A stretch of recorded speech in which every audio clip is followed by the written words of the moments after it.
left the normal Dar al-Islam countries for reasons of employment, opportunity, to better their life, to come to the Americas.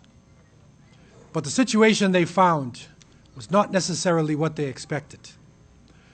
Not in the sense that they couldn't work or they could not build homes, but one of the problems that they were facing was passing on Islam to the next generation. And this, of course, is always a problem for Muslims when they are living in a minority situation.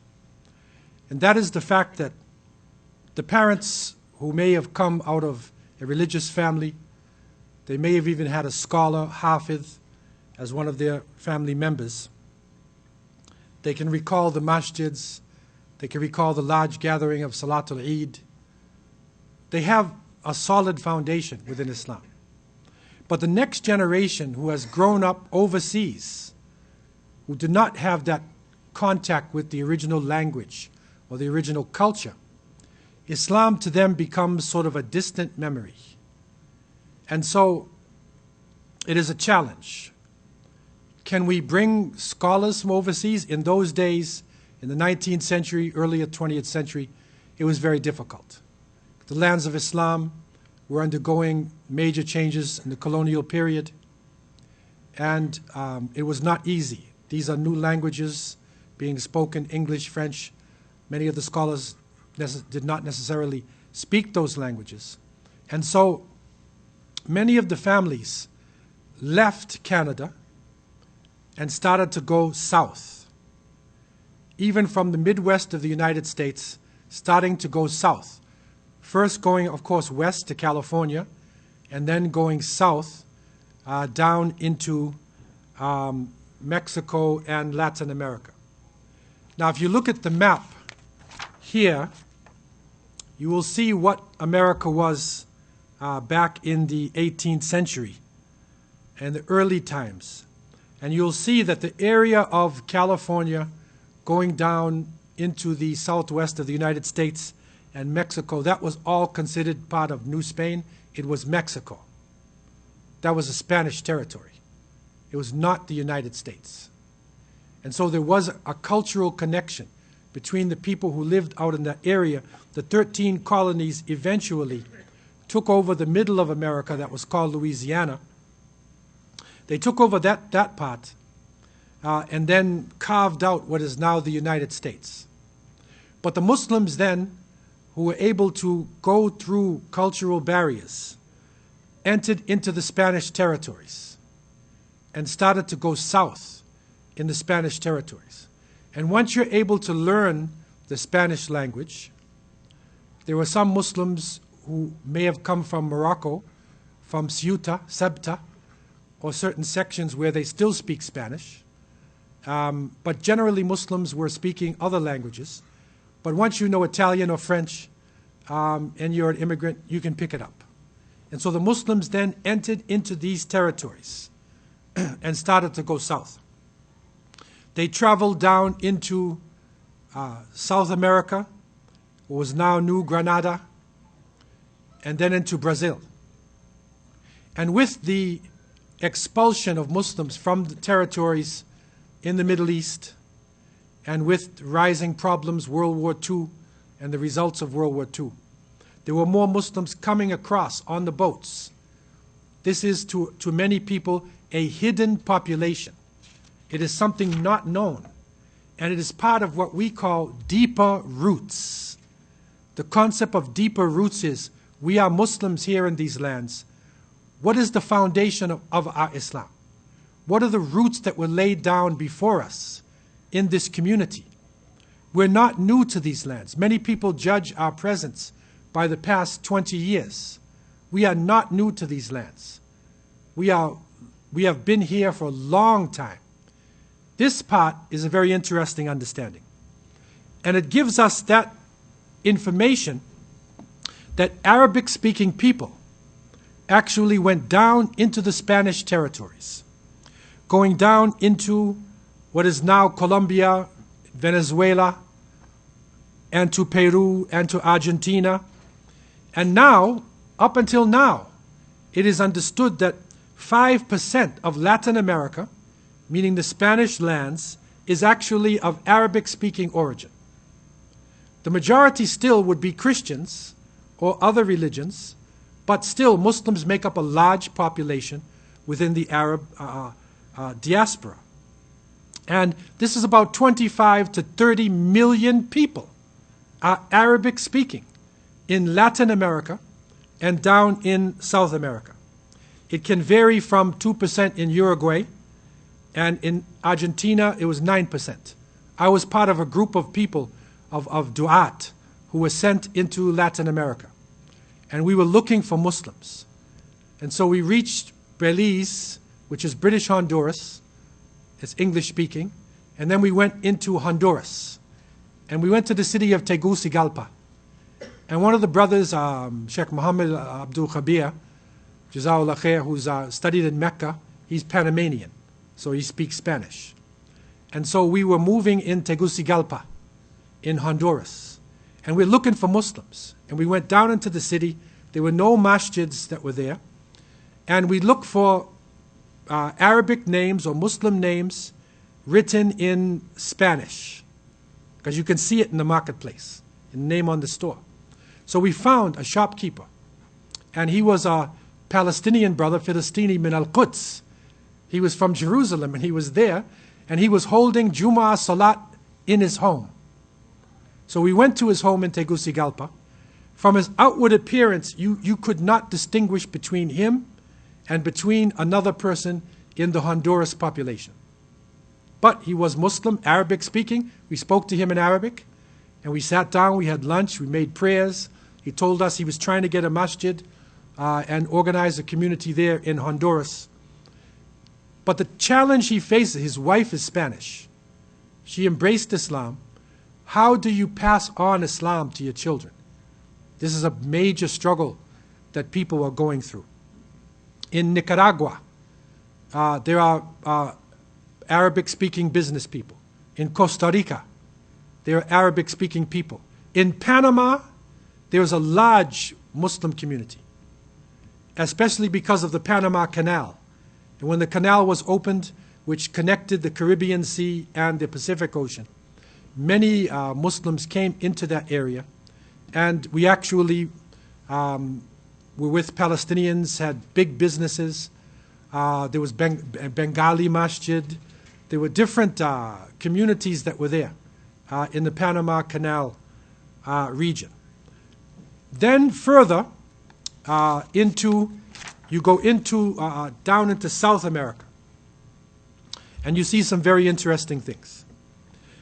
To give you some statistics, some startling statistics of the Arabic-speaking people in Latin America. The richest man in the world right now is Carlos Slim, right? Now, just like our Imam Slimi, right, in Brampton, this is probably a mispronunciation of the word Salim. Okay, so this looks like slim. You would say slim in English, but it's really Salim. Like his name, he's Maghribi, he says Slimi. Right, so this Carlos Slim, he's a Christian. He's the richest man on earth right now. He's Lebanese. Lebanese-Mexican. A president of the Argentina before Carlos Menem was Syrian origin. 3 presidents of Ecuador were Lebanese.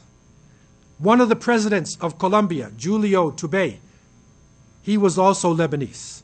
A vice president of Uruguay and another of Brazil were Lebanese. At least 2 Central American presidents were of Palestinian origin. And this is an amazing thing. I lived on the island of Jamaica for a number of years doing dawah. And at that time, the prime minister of Jamaica, his name was Edward Seaga. And he was like a silversmith. He was Lebanese. He was the prime minister of Jamaica and one of the most powerful men in the Caribbean region. Of course, his mother was Da Costa. And this is an interesting historical thing we found. Da Costa is Portuguese name. And when you find somebody in the Caribbean who has a Portuguese name, either they are Morenos, they are, remember, the Jews hiding their identity, or their Morescos, who would be Muslims hiding their identity. In this case, his mother was Jewish from the Morenos, who are hiding their identity. And so you will find Arabic-speaking people all around this region playing very important roles. And this is not just a recent phenomena, too, by the way. In our book, Deeper Roots, right in the beginning, I'm bringing a report of Cyrus Gordon, who found, he's reporting on a chest of treasure, gold coins and silver coins found with a shipwreck in the Caribbean. And the coins, Arabic coins, are there. And these coins date back before Columbus, which shows the presence, again, as we also understood, of Muslims in the region. There are two Spanish-speaking individuals, very prominent, very active, Mujahid Fletcher and Jamie Fletcher, his father. They're from Colombia. And for those who speak Spanish or who have Spanish friends, there's an excellent website, which is www.islaminspanish. It's one word, islaminspanish.org, okay, for Spanish-speaking people. This has got a lot of information, has the Quran translations, it has khutbahs, it has culture. If you know any Spanish-speaking people, take them to this website. Again, islaminspanish.org. It's one word, Islam in Spanish. Now, the father, Mr. Fletcher, alhamdulillah, who has embraced Islam, he was an educated man who worked on the coffee plantations in Colombia. And you know that Colombian coffee is one of the best in the world right now. In one of the plantations that he worked in, they had a museum. And they were reporting in this museum the presence of Yemeni ships who came into the region before Columbus. And they were carrying coffee with them. Because coffee in those days was a Muslim drink. It was Muslims drinking coffee, mainly, coming out of Ethiopia and Yemen. And then the Ottomans were drinking coffee. The Ottomans internationalized it. They came in before Columbus with the coffee, and they planted the trees there, and it flourished. And the soil is very rich in Colombia, and so it became one of the best grades of coffee on the face of the planet Earth. And so an early presence. Right now in the Spanish language, there are approximately 3,000 Spanish words that have Arabic roots. Now, one report that we found is a very interesting one, and it's speaking about Islam in that land. And the writer is saying that they found etched in Arabic on a church in Colombia. It was preserved in the Palacio de la Inquisición in Cartagena, Colombia. And it's interesting because this is the palace of the Inquisition, right? That's where they tortured Muslims, Inquisition. But there was Arabic writing, and it said, Nashar al-Islam bi khawafiq al-alam. It said that Islam spread under waving banners, something to this effect. And now it's a resort. This is a picture, actually, what it looks like now. That area, the Arabic was, written on this. And the interesting thing is that the Arabic written in this Palacio was dated 1317. That's the carbon dating, of the building around, where the writing is. It's 1317. Remember, Columbus supposedly came to America, discovered America, right, in 1492. This is Colombia, Arabic writing in 1317. And so it shows very clearly an early presence of Muslims in the region. And of course, when the Spanish came in, they brought a culture that was at war with Islam. And so the Spanish struggled to destroy everything that was written. This report here, you can find this and other information on this link that I've put here, there, which will show you. And it's interesting because they found the writing on a bell. So this, that Islam spread like this, it was on the bell. Now you see this street here. This is the same street where the Palacio is. And down the end of the street is the the area, the sphere, and the bell is in there.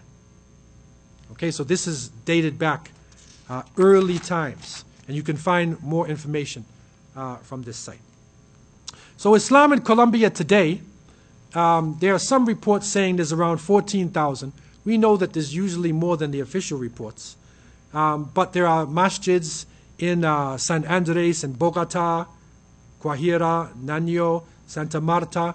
In this picture here, you see there's a masjid. See the green dome? You'll see a masjid in the middle, in between these palm trees. There's actually a masjid. And this is in Colombia. In Venezuela, there's a big population in Venezuela. There's over 100,000 Muslims in Venezuela, right around the Caracas area. And if you look at that picture closely, you'll see the size of the masjid there. This is a massive masjid, which is right downtown in Caracas, in Venezuela. You can see the highway next to it, and you see the size of it, right? So there's a sizable population of Muslims, mainly of Lebanese, Palestinian, Syrian, and Turkish origin. Again, I was part of a group. We were searching for Muslims. So the group broke up in Panama, and I went on to an island called Curacao, which is off the coast of Venezuela. And I came in, I didn't know if there were masjids or not, and I came into the country and I went to the taxi cab driver and I said, "Where is the Muslim church?" Tried to speak into him in his language. He said, "Oh yeah, Muslim church, come." So he took me, and it was a big masjid there in Curacao. The imam was from Lebanon. I spoke to him in Arabic, of course. He was Lebanese imam, very friendly brother, introduced me to the community, and they took me around. There's a strong Palestinian community also there in Curacao off the coast. Also, I found on the Virgin Islands a strong Palestinian community. They control all the gas stations. There in San Jose, no, this is the Virgin Islands, and St. Thomas, St. Kitts, St. John's, in these islands, strong Palestinian Muslim community. They're very visible there in that area. And so all over the region, that presence is there. Probably one of the biggest presence in the region is in Brazil. And Brazil, naturally being a very fertile country, everything grows and flourishes there. And when I visited Brazil to an OIC conference, we went to the Muslim community, and they told me that there are more Lebanese Muslims in Brazil than in Lebanon. That's how much they flourished. Huge population, big masjids, the community is there. They're about 6 to 7% of the Brazilian population. And also there is an Afro-Muslim population who are descendants of the slaves and political prisoners. You remember 1835, the big revolt? These were the ones who won. Some of them won their freedom and returned to Nigeria, and you can pray in a Brazilian masjid in Lagos, Nigeria, up until today. So this population is expanding and growing. And alhamdulillah, they are actually bringing up now Arabic documents that were written by the slaves and political prisoners who lived in this early period of Muslims in that part of the world. So the presence is there all over the region. But the question is now the awakening. How can we reorganize ourselves? We have people in many different places. But what type of awakenings have we had? The sahwa. What type of awakenings? How can we, rise ourselves up? What happened in the 20th century when the awakenings happened, and what can be done now to improve our situation in the 21st century? So I want to open up the floor for any questions you may have concerning this particular period. This is economic migration of the Muslims to the Americas. Okay, so the floor is open for any questions you may have concerning this topic. Floor is open. Yes, brother. Is there a particular sect or the Muslims that predominated? The question is, was there a certain sect or a group of the Muslims that dominated? Generally speaking, amongst the Muslims, the majority would be, as it is in the Muslim world, Ahl Sunnah wa Jama'ah. So the Sunnah is, as it is, in the Muslim world, it is the majority. However, from the Lebanese population and the Syrian population, there were also Shia. So you will find some Shia masjids.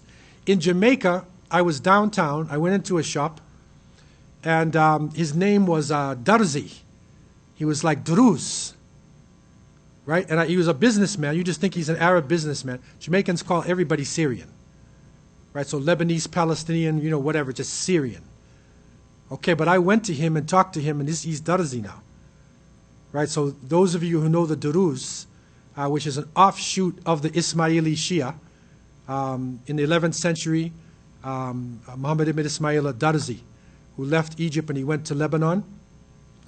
And he formed his own religion. He had his own book and separated. So these are called Druz. But they're not large numbers in the Middle East, and they're not, we don't find them. If they do come, they hide their identity. Itna Ashari Shia, the 12ers, they will organize, and you will find some Shia masjids. But the majority is the Sunnah in these areas. It's the majority. Any questions anybody has, brothers and sisters, concerning this area of economic migration? Floor is open.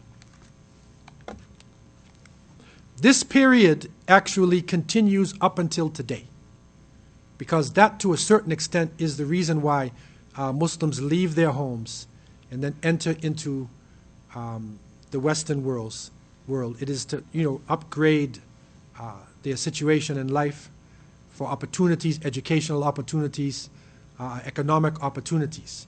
And so people are making moves out of the most extreme cases now. We have is even people who are on the boats, who are going across into Italy and all that. And this is a shameful situation, why Muslims should be leaving our lands to go there in such a desperate situation. But this, again, is the struggle that we face. So we need to look at ourselves in terms of the awakening. How can we awaken ourselves and gain the unity again, and gain the izzah, the respect, and the strength that we had as Muslims in the past? Now, floor is open for any general questions anybody has. Go ahead, brother, again. So have the group been insular, or have they been able to communicate the message of Islam to I guess, We find that generally, because they were surviving with their faith, they are generally very insular, inward looking. It's more to survive. So you'll find that in Brazil, for instance, they are not involved that much in dawah. There were groups that came from the Muslim world, Tabligh Jamaat, and Azhar University sent some of its scholars there. And there are some people involved in forms of dawah, but it is not on the level that it should be, and that's part of the awakening that has to happen in the area. When I lived in Jamaica, that was in the 80s, the leader of Jamaica, Michael Manley, he was the head of Socialist International, the International Socialist Group. So the Ba'athist Party of Iraq they had an embassy in Jamaica because Michael Manley was the international president. So I was dying just to speak Arabic and to eat hummus and have my olive oil and things. As I had gotten za'ata. I had gotten used to eating this while I was in Medina. So I went to the Iraqis there and then Lebanese, and they had little shops, not known to the general public. So if you speak Arabic, they let you in, and then there's hummus and baklava and whatever, ful mudammis and anything that you want to remember your culture. But it was very inward looking. Very inward looking. What they did do, the Caribbean people know them because they were itinerant merchants. And you find the Syrians would get goods and they would go into the countryside. And this happened in Trinidad, Jamaica, and all over the Caribbean region. They would carry the goods in the countryside and they would sell the goods and then eventually open up a shop. And now they have department stores. That's all over the region. But they started off carrying the goods on their backs and going into the countryside. And they were not afraid to break cultures. The only unfortunate thing is because most of them did not really have knowledge.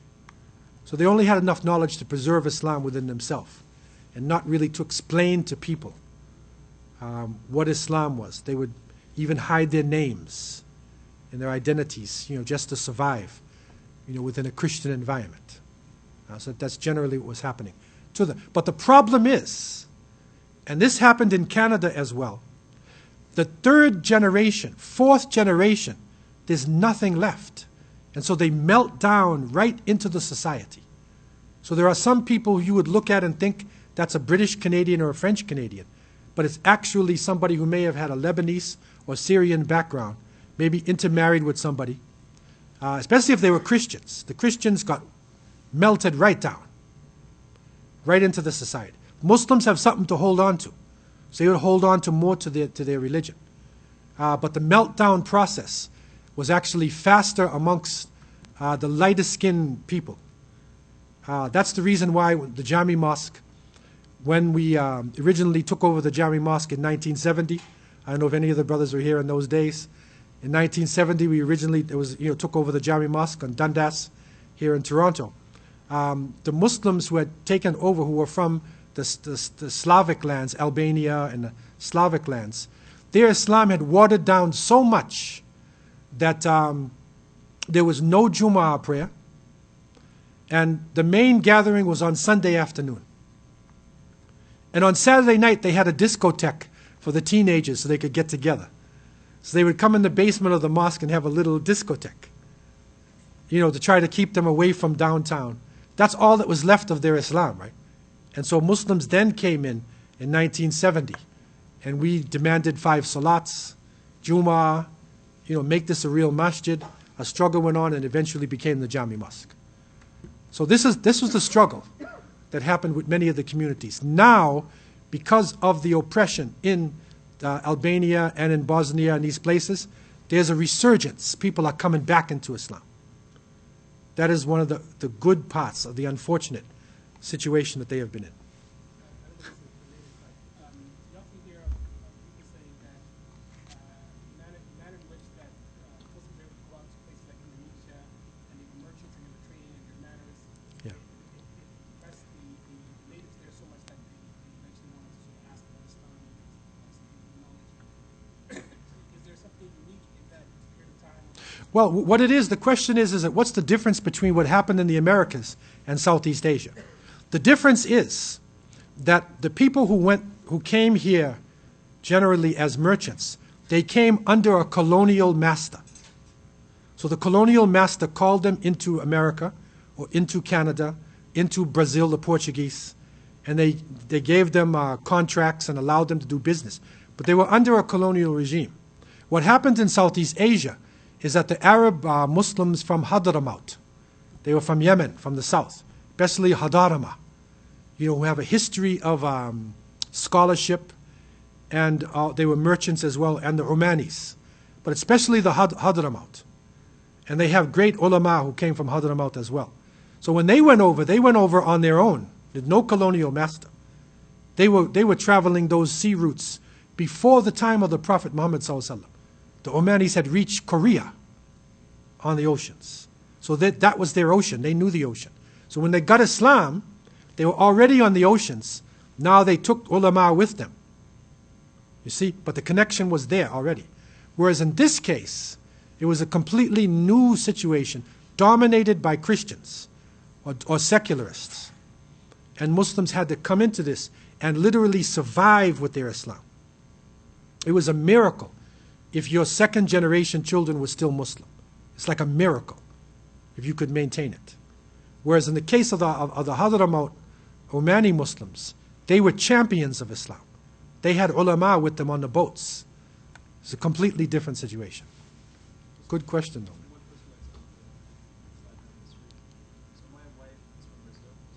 Yeah.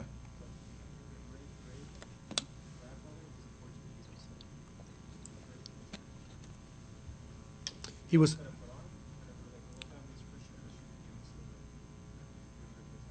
So he was Portuguese Muslim?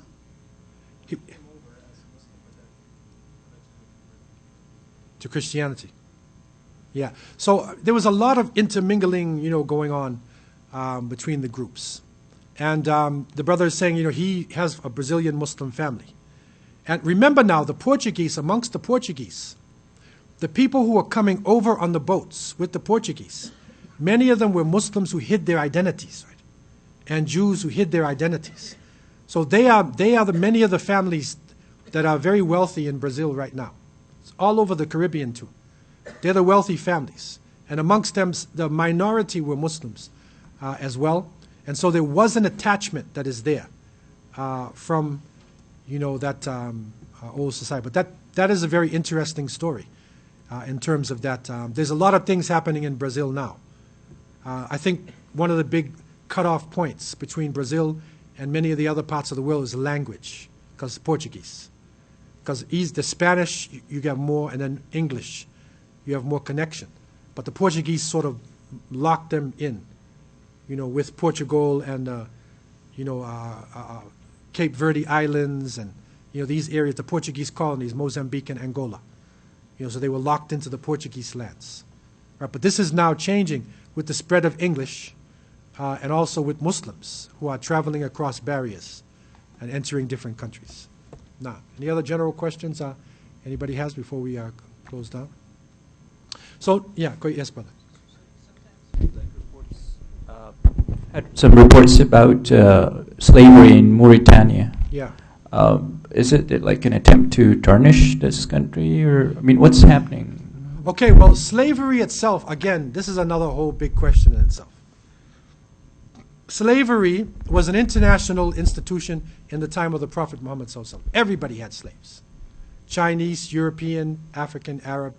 The word slave comes from Slav, right? Because Slavic people were being captured by the Romans and made slaves, right? So it was an international order. Islam came and it abolished all the negative aspects within slavery. The punishment, the rape, the hunting for slaves, all of that. The only thing that remained was prisoners of war. And what Islam instituted was what is called, what I would call bonded servants. They were servants. They were not slave like we know slave, whipped and beaten and all that. No, they were servants, and they were integrated into the society. And the general intention of Islam was to eventually abolish slavery, because the Prophet ﷺ abolished it. He freed the slaves. There's no slave raiding in his time, or in the time of the Khulafa al-Rashidin, no slave trade, no slave raiding. So that was way. But some of the kings who came later, they reinstituted that.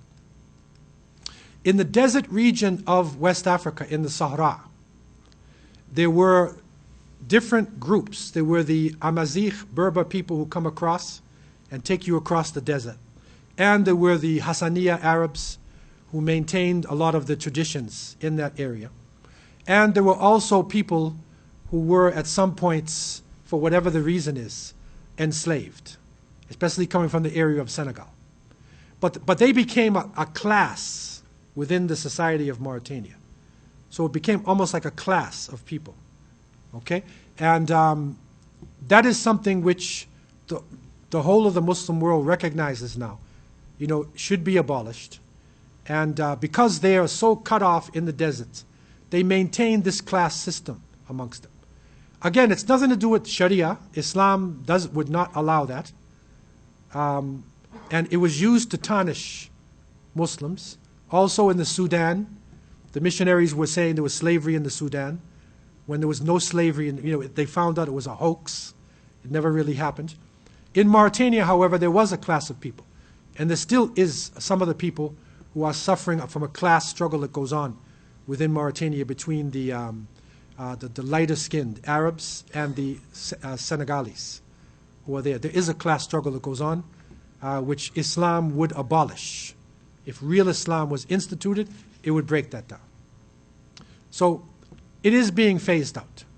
And really, according to many of the great scholars, in what I've read and spoken to, there's no need for us to go back into slavery at this point in time in the 21st century. That's an ancient system that was used at that time. Islam was controlling it and getting rid of it, and there's no need for us to go back to it actually today, because it's not recognized internationally anyway.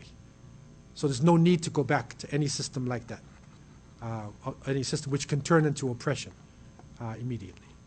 Okay? Yes, brother. The Ottoman Empire, during its, I guess, prior to its, I guess, demise, what sort of trading relationships did they have with Latin American colonies? Do you know? And also, were there any outward efforts to make any serious attempts at dawah in these lands? The Ottomans were actually very tied up. Even when Granada fell in 1492, the 15th century, 16th century, they were tied up with great wars that were going on in the eastern side, in Austria, you know, in all the Slavic lands. So they did not really involve themselves much. They sent boats to help the Andalusians, but they couldn't even send their armies over there. And then within the last few hundred years, they did not have a presence in the other lands on the other sides. It is said, though, that after the fall of Granada in 1492, when the Muslims were fighting back against the Spanish, many of the Muslims who went over to Algeria and to Morocco with the Turks became what they call corsairs, or the Barbary pirates, right? They were not pirates in the way we know pirates today, right? Pirates of the Caribbean, and Blackbeard and Bluebeard. No, it was not like this. They were fighting against the Spanish. So they were literally attacking Spanish boats on the seas. And then the Spanish called them Barbary pirates, right? But it was Turks, North Africans, Andalusians, who were actually fighting back against the Spanish trade. And the fight actually spilled over into the South America. And we discussed that a little bit in an earlier session, about how some of them even landed in America. But they were not strong enough to do dawah. Most of them couldn't even survive with their Islam. They could not survive. Because when you're living in a society that's totally against you, and it prohibits your religion, you can't speak your language. You have to change your name. Your children have very little chance. And your children's children will get watered down. We're seeing it today. Bilals, nice Bilals in the masjid, outside, remember? Billy. Ali in the masjid, and Al when he goes across to the plaza. That's the meltdown process. And this, of course, the cure to this is to understand the concept of resurgence, awakening, is what we call al-ihya al-islami, right? To revive Islam. And that, inshallah, we will look at the resurgence in the 20th century and get a few pointers as to the resurgence in the 21st century, which will be our last session, inshallah, next Wednesday. Billahi tawfiq. Have a safe journey home. Wassalamu alaikum wa rahmatullah.